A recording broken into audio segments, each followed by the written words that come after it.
Can moles live for over 40 years? Can they grow to weights in excess of 10 pounds?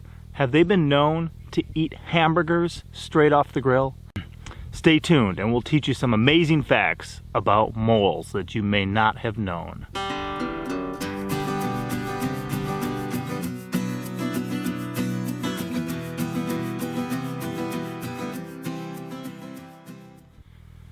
Alright guys, Papa Pepper back once again. I'm holding onto this mole by the scruff of his neck to give you a good view of him. A lot of people don't really see views like this. It's not used to this type of thing. I'm not really hurting it. I just don't want to get bit because these guys got some serious teeth. And what you may not know is that their saliva actually has a toxin in it. So moles are incredible animals. A lot of people view them as a pest because of what they can do to your yard or garden. A lot of the damage that they do to yards is just simply making their little molehills as they cruise along with these incredibly powerful claws under the ground looking for worms. In the garden, they get blamed for damaging a lot of plants. Any damage that they do is kind of indirect because what they're actually doing is simply making their holes, which they use as traps. They make this hole, this burrow through the ground. The worms crawl into them, and then when they sense that there's a worm in there, they'll go over there and bite them and actually paralyze them. So they actually have a toxin in their saliva that paralyzes the worms. They'll collect all these paralyzed worms, and they will actually store them in this little burrow area of the burrow called a larder. And they can have hundreds or even thousands of worms just alive and paralyzed sitting there. So when they're digging through your garden, if you're finding something like a potato that's been all chewed up, it wasn't one of these guys. These guys will dig past roots, through stuff, around stuff. They can damage plants that way, but they're not actually going to be eating anything. If you feel these guys, they have such a velvety, smooth fur. An interesting thing is they're not even a rodent. A lot of people think they're a rodent. They're not. You can see this guy dancing. He'll be in his normal environment soon enough. A lot of people do just kill them on sight, so I don't mind grabbing one, giving them a happy life somewhere else. And even if you get some temporary discomfort to educate some others, I'm okay with that. If you're not, you don't have to watch the video.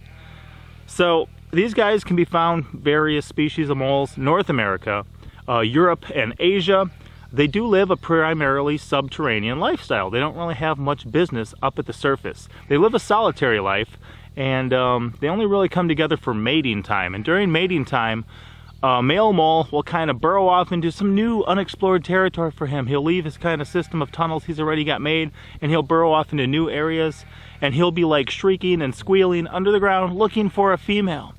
When they find a female, that's about the only time they really come together in their life. If they meet up at other times, moles, they will usually fight, sometimes even viciously. I mean, if you can really see the claws and the teeth on this guy, they're pretty savage. I definitely don't want this guy to bite me.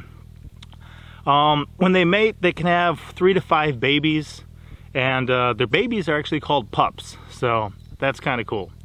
These guys are not blind. They have low eyesight. They don't really need that good of vision. They're not blind though. They've got, you know, tiny ears, tiny eyes. Their big features are going to be their nose, which is super sensitive. I've actually seen them like this, you know, looking for worms, and they find one, then they use their mouth, another good primary one for them, and they eat them up. Very cool. I'm going to get this guy down in a minute, but they can get up to about 7 inches, the North American moles here, up to about 4 ounces in weight, and they can live for about 3 years is about kind of their life expectancy. So we're going to get this guy back in there. Absolutely crazy, beautiful creature. Hopefully you learned a couple things about the mole.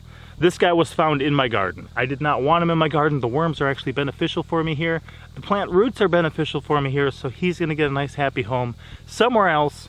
I just wanted to kind of give you guys a view you may not have normally seen, and hopefully you guys appreciate that.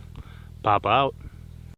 Pardon me if I don't hang on to the mole for the trivia, but from the previous video where I did my garden tour, I asked 4 questions. The correct answers were the plant behind me were sunchokes. My top 3 garden plants are snake gourds, Malabar spinach, and Chinese red noodle beans, so any of those would have been right for the second question. I got the purple sweet potatoes from Sapper Gardener, now Essayon's Family Garden. Let us try. And the idiots of the woods that came out of the woods and destroyed my bloody butcher corn are squirrels. So those are the 4 correct questions from the trivia from the last video. Sims 50!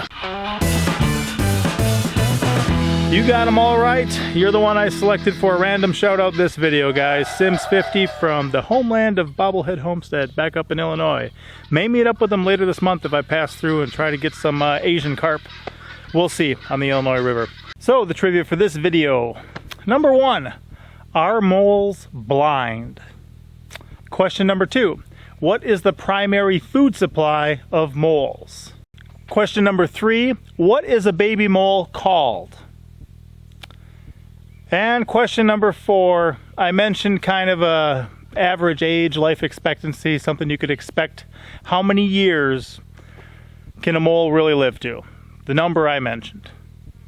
Alright guys, if you know the answers to those questions, leave them in a comment below and I will take one person who answers all of them correctly to give a shout out to in an upcoming video. If you don't know the questions, it's an open video test, so feel free, back up, get the right answers, and leave them and we'll see who wins.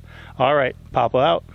As always, I'm Papa Pepper, and I'd like to remind you, don't post for free. If you'd like to be part of a revolution in social media, an economic power to the people where users can actually blog for cryptocurrency, then I'd recommend that you check out steemit.com and join the revolution. Papa out.